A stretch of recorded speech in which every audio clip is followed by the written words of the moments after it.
There is a national dilemma on this and a real debate of whether in particular to test sexual assault kits from acquaintance rapes.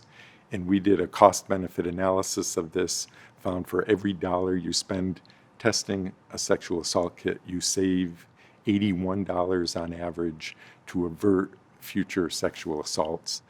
There's always been a moral argument to test this large backlog of sexual assault kits, and now we've buttressed that argument with a strong economic argument.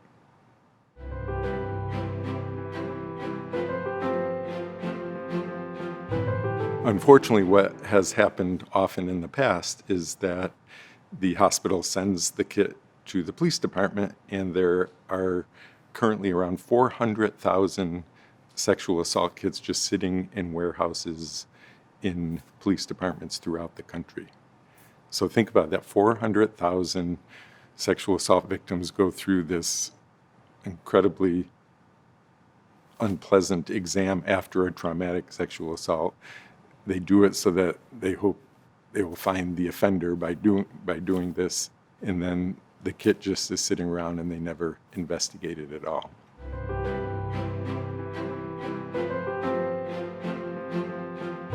When a victim of a sexual assault goes to the police department, the police encourage them to go get them to the hospital to get a medical forensic exam.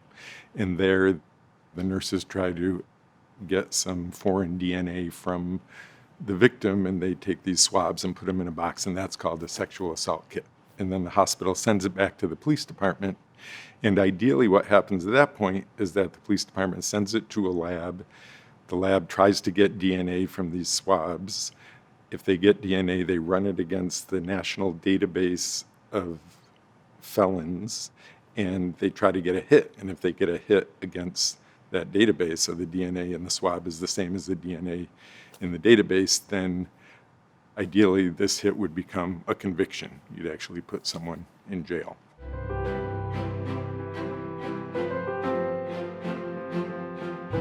The cost of testing a sexual assault kit is around $1,600, and the average amount that we save by testing it is about $130,000, which is 81 times bigger than the $1,600. So again, every dollar we spend, we're saving about $81.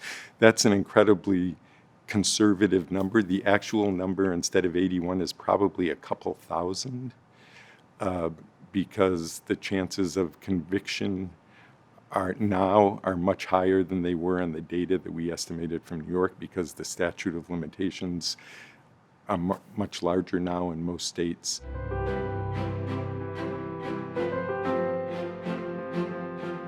There's many other benefits from testing these kits that we didn't quantify.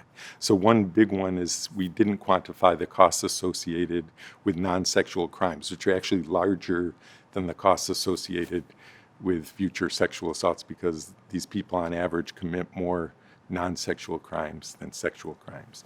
It also brings closure to the victims. It also, in an interesting study, people found that it helps deter future crimes if you actually get the kit and you put this person into the database, that once this person finds out they're in the database, they will commit fewer future crimes. There are some people out there that are just serial sexual offenders, and not just sexual offenders, but many other violent non-sexual felons. And we have the technology, we have the wherewithal, we know how to get them off the street. We just haven't done it, and there's an easy way to get some of these people off the street, and we should do it.